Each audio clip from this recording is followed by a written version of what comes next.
Hello friends, मैं हूं आपके सामने गौरव मिगलानी। इस वीडियो में हम स्टडी करने जा रहे हैं 12th क्लास की बिजनेस स्टडीज। हमारा जो चैप्टर कंटिन्यू चल रहा है वो है financial management, final decisions plus financial planning को लेकर। पीछे वाली वीडियो के अंदर हमने पूरा डिटेल में स्टडी किया है कि फाइनेंशियल मैनेजमेंट होता क्या है। अब हम नेक्स्ट टॉपिक पे आ रहे हैं, वो है हमारा फाइनेंशियल डिसीजंस। तो अगर हम किसी भी फाइनेंस मैनेजर से बात करें, किसी भी फाइनेंशियल मैनेजर से अगर हम पूछें कि तुमको कौन से मेन ऐसे डिसीजंस बिजनेस में लेने पड़ते हैं फाइनेंस को लेकर, तो उसका जवाब होगा इन्वेस्टमेंट डिसीजन, फाइनेंसिंग डिसीजंस, तीसरा है डिविडेंड डिसीजन, मतलब विनियोग निर्णय, फिर वित्तीय निर्णय, फिर तीसरा है लाभांश से संबंधित निर्णय। किसी भी फाइनेंस मैनेजर को ये तीन डिसीजंस बहुत इंपॉर्टेंट लेने होते हैं। तो इस वीडियो में जो हम अब टॉपिक स्टार्ट करने जा रहे हैं वो फाइनेंशियल डिसीजंस का हमारा फर्स्ट पार्ट है, जो है इन्वेस्टमेंट डिसीजन। यस, अब हम सबसे पहला पार्ट स्टार्ट करने जा रहे हैं फाइनेंशियल डिसीजंस का, इन्वेस्टमेंट डिसीजंस। इन्वेस्टमेंट का क्या मतलब है?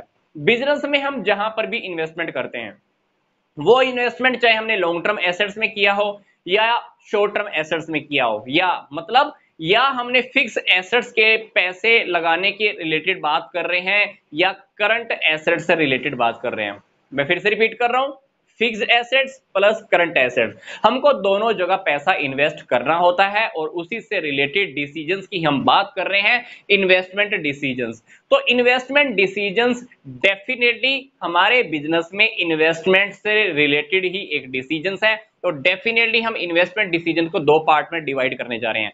पहली बात long term investment decision, second is short term investment decision. Long term investment decision को हम कैपिटल बजटिंग भी बोलते हैं। क्या बोलते हैं? Capital budgeting. और शॉर्ट टर्म इन्वेस्टमेंट डिसीजंस को हम क्या बोलते हैं? Working capital decisions. तो सबसे पहले हम बात करने जा रहे हैं कि लॉन्ग टर्म इन्वेस्टमेंट डिसीजंस क्या होते हैं। देखो, किसी भी बिजनेस को जब आप चलाते हो तो उस बिजनेस को चलाने के लिए हमें ऐसी प्रॉपर्टी चाहिए होती हैं जो आपके लंबे समय के लिए काम आने वाली हो। For example plant, machinery, furniture, building, land, ये सारी लॉन्ग टर्म एसेट्स होती हैं जिसको हम फिक्स एसेट्स भी बोलते हैं। तो इन्वेस्टमेंट डिसीजन के अंदर सबसे पहले हमको जो डिसीजन लेना होता है वो होता है कैपिटल बजटिंग को लेकर, मतलब लॉन्ग टर्म इन्वेस्टमेंट डिसीजन। तो आपको ये देखना होगा कि आपको लॉन्ग टर्म के लिए कितनी कितनी एसेट्स चाहिए और उनके लिए पैसा कितना कितना लगेगा। ये सारी बातें आपको इन्वेस्टमेंट डिसीजन में ही सोचना पड़ता है। तो इन्वेस्टमेंट डिसीजन मतलब आपकी लॉन्ग टर्म एसेट्स को लेकर लिया जाने वाला डिसीजन। अब हम बात करते हैं short term investment decision. Short term investment बोले तो करंट एसेट्स। करंट एसेट्स के अंदर क्या क्या आता है? कैश कितना रखना होगा, बैंक में पैसा कितना रखना होगा, डेटर्स में कितना पैसा हमारा फंसा रहेगा, प्रीपेड एक्सपेंसेस कितने होंगे, स्टॉक में कितना पैसा लगा रहेगा, ये होती है हमारी करंट एसेट्स। तो करंट एसेट्स क्या काम आती हैं? वर्किंग कैपिटल के। डेली रूटीन के अंदर हमको बहुत सारे लोगों को पेमेंट करना होता है, डेली रूटीन के लिए हमको कुछ पैसा मेंटेन करके भी रखना होता है। तो करंट एसेट्स को लेकर लिया जाने वाला डिसीजन उसको हम बोलेंगे शॉर्ट टर्म इन्वेस्टमेंट डिसीजन। इसको हम वर्किंग कैपिटल मैनेजमेंट भी बोलते हैं। क्या बोलते हैं? Working capital management. Long term investment decision के अंदर हमको प्रॉपर्टी के ऊपर लगने वाली कॉस्ट प्लस उसके ऊपर मिलने वाले प्रॉफिट का भी ध्यान रखना होता है। कितनी कॉस्ट आएगी और वो हमको कितना कमा कर देने वाली है, कितनी इनकम हमको देने वाली है, ये बातें हमको ध्यान रखनी होंगी। यहां पर हमको लिक्विडिटी, शॉर्ट टर्म के अंदर हमको लिक्विडिटी और प्रॉफिटेबिलिटी का ध्यान रखना होता है। ठीक है? फिक्स एसेट्स के अंदर जब भी हम पैसा लगाते हैं तो हमको ये ध्यान रखना होता है कि उसके ऊपर कॉस्ट कितनी आएगी प्लस कॉस्ट के ऊपर जो हमको रिटर्न मिलने वाला है, जो पैसा वापस उससे रिकवर होने वाला है, वो कैसे कैसे होने वाला है। ये दोनों बातें कैपिटल बजटिंग में ध्यान रखनी है। लिक्विडिटी और प्रॉफिटेबिलिटी, ये दोनों बातें हमको कहां पे ध्यान रखनी है? वर्किंग कैपिटल मैनेजमेंट के टॉपिक के अंदर। अब हमारा नेक्स्ट टॉपिक आता है कि फैक्टर्स कौन कौन से इफेक्ट करते हैं इन्वेस्टमेंट डिसीजन को। इन्वेस्टमेंट डिसीजन को कौन कौन से फैक्टर इफेक्ट करते हैं? देखो, इन्वेस्टमेंट डिसीजन दो टाइप के हैं, लॉन्ग टर्म और शॉर्ट टर्म। तो डेफिनेटली हमने क्या किया? लॉन्ग टर्म इन्वेस्टमेंट डिसीजन को कौन कौन से फैक्टर इफेक्ट करते हैं, शॉर्ट टर्म इन्वेस्टमेंट डिसीजन को कौन कौन से फैक्टर इफेक्ट करते हैं। सिंपल सा टॉपिक है, फैक्टर इफेक्टिंग इन्वेस्टमेंट डिसीजन। और इन्वेस्टमेंट डिसीजन हमारे पास दो टाइप के हैं, long term and the short term. तो सबसे पहले हम डिस्कस करने जा रहे हैं कि लॉन्ग टर्म इन्वेस्टमेंट डिसीजन को कौन कौन से फैक्टर इफेक्ट करते हैं। पहली बात, मतलब हमको कौन कौन सी बातों का ध्यान रखना होता है लॉन्ग टर्म इन्वेस्टमेंट डिसीजन को लेते हुए। जो पहला टॉपिक है जिस बात का हमको ध्यान रखना है वो होता है cash flow of the project. हम जिस प्रोजेक्ट में पैसा लगाने जा रहे हैं, फॉर एग्जांपल आपने 50 लाख रुपए की एक मशीन खरीदनी है। अब 50 लाख की मशीन खरीदोगे, 50 लाख आपके बिजनेस में से एक साथ निकलने वाला है। पहली बात, वो मशीन मान लो 10 साल आपके बिजनेस में यूज होने वाली है। क्या आपको लगता है कि 10 साल उस मशीन के ऊपर अब कोई पैसा खर्च नहीं होगा? करना पड़ेगा आपको। मशीन खराब होगी, मरम्मत होगी, इंस्टॉलेशन होगी, काफी सारे खर्चे ऐसे होते हैं जो प्रॉपर्टी को खरीदने के बाद भी होते हैं। तो खरीदने के टाइम पर तो खर्चा होने ही वाला है, खरीदने के बाद भी खर्चा होने ही वाला है। तो हमको क्या करना है, पहली बात हमको ये ध्यान रखना है कि जो प्रोजेक्ट के ऊपर हम काम करने वाले हैं, जो प्रोजेक्ट आपका पैसा मांगता है, उस प्रोजेक्ट के ऊपर ये देखो कि कितना पैसा बाहर जाएगा, आउटफ्लो, उस प्रोजेक्ट से रिलेटेड कितना पैसा आपका बाहर जाने वाला है। प्लस जिस प्रोजेक्ट पे आपने पैसा लगाया है वो प्रोजेक्ट की वजह से क्या आपकी इनकम होगी कि नहीं होगी? डेफिनेटली होगी, क्योंकि जब भी हम किसी प्रोजेक्ट पे काम करते हैं तो डेफिनेटली किस लिए करते हैं? इनकम के लिए। तो जो प्रोजेक्ट आपने लगाया है उससे इनकम भी होने वाली है, मतलब इनफ्लो। तो प्रोजेक्ट से रिलेटेड हमको इनफ्लो और आउटफ्लो का पहले से ही कंपैरिजन कर लेना चाहिए, ठीक है। तो कोई भी प्रोजेक्ट जो आप लगाने जा रहे हो उससे रिलेटेड इनफ्लो और आउटफ्लो दोनों को कंपैरिजन हमको कर लेना चाहिए। Point number 2, rate of return. 50 lakh की आपने मशीन खरीदनी है, 50 लाख की आपने मशीन खरीदनी है, ये आपका मान लो पहला डिसीजन है। मान लो हमारे पास एक ऑप्शन और है, वो ऑप्शन है हमारे पास 70 लाख का इन्वेस्टमेंट करने का। अब 50 लाख के ऊपर हमको रिटर्न मिले मान लो 10%। ये 50 लाख के ऊपर मान लो हमको हर साल 50,000 का प्रॉफिट हो, इसके ऊपर हमको प्रॉफिट हो मान लो 20%।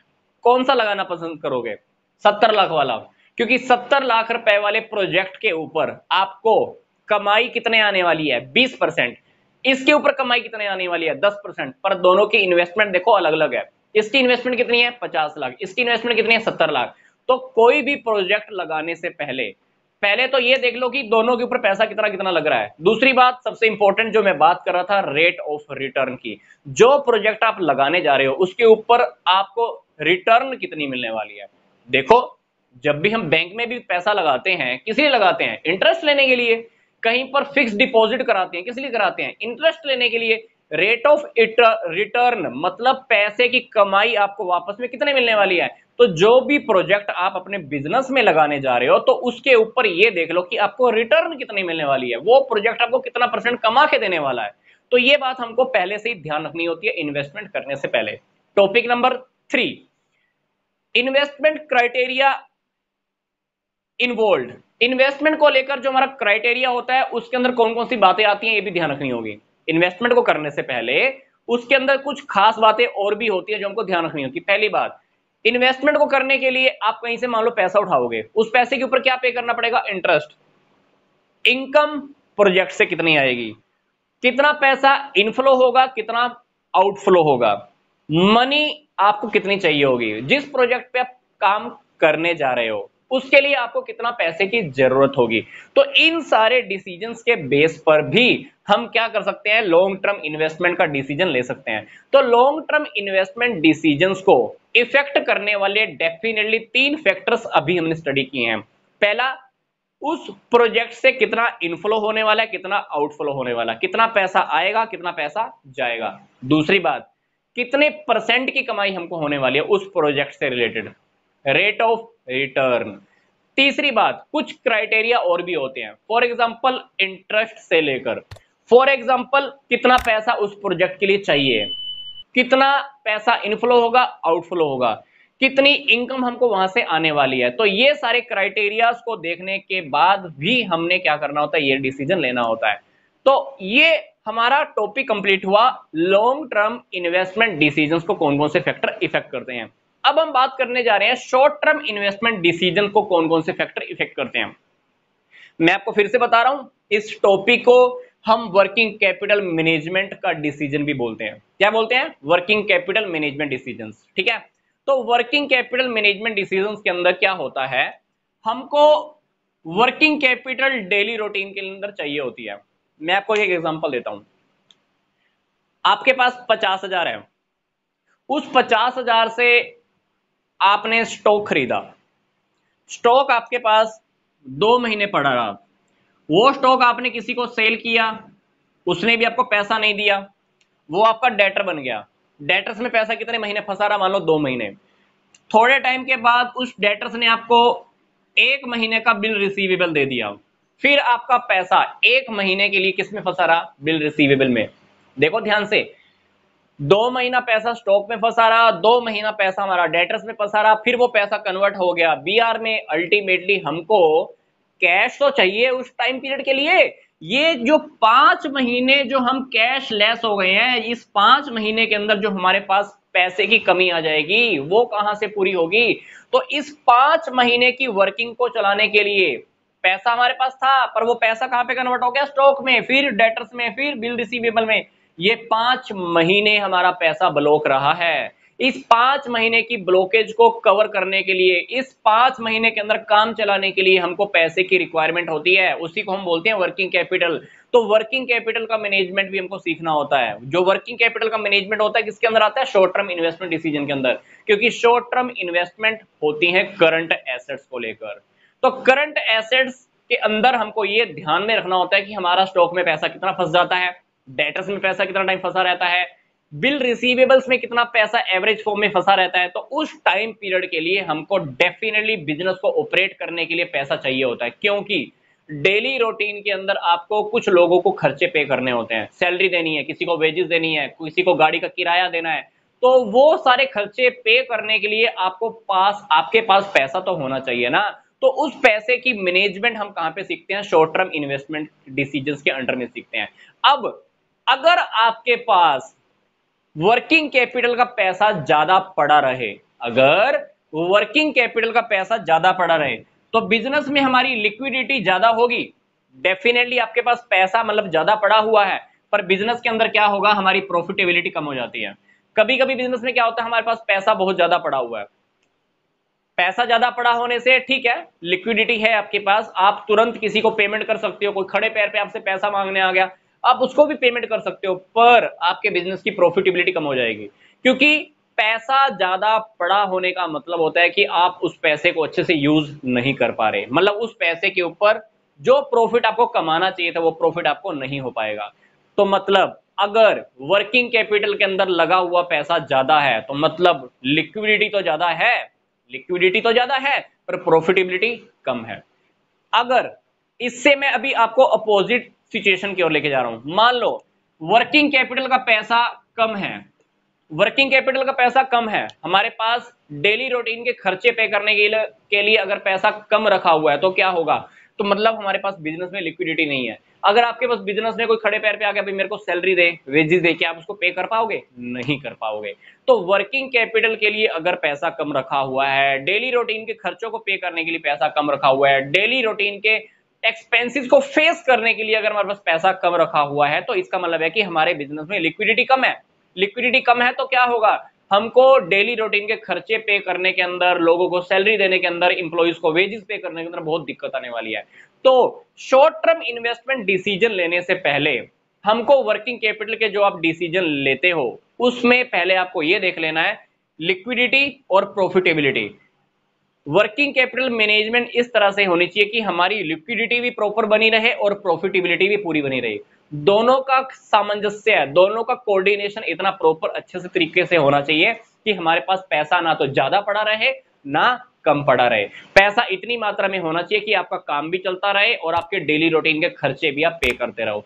तो ये था हमारा सिंपल सा टॉपिक। मैं फिर से एक बारी पूरा रिकैप कर रहा हूं। क्या? Investment decision, long term investment decision and short term investment decision. फिर हमने पढ़े इसको कौन से फैक्टर इफेक्ट करते हैं? 3 फैक्टर्स। फिर इसको कौन से फैक्टर इफेक्ट करते हैं? Profitability and the liquidity. ठीक है, तो हमारा जो चैप्टर कंटिन्यू चल रहा है वो चैप्टर का पूरा का नाम ही यही है, financial management plus financial decisions plus financial planning. हमने जो टॉपिक स्टार्ट किया फाइनेंशियल डिसीजन का, जो हमारा टॉपिक स्टार्ट हुआ है वो हमने स्टार्ट किया है इन्वेस्टमेंट डिसीजन।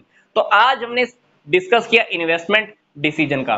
तो नेक्स्ट वीडियो के अंदर हम नेक्स्ट टॉपिक पे आएंगे, वो है हमारा फाइनेंसिंग डिसीजन, वित्तीय निर्णय। तो यहां तक का वीडियो देखने के लिए आपका धन्यवाद। मिलते हैं जल्दी से नेक्स्ट वीडियो में।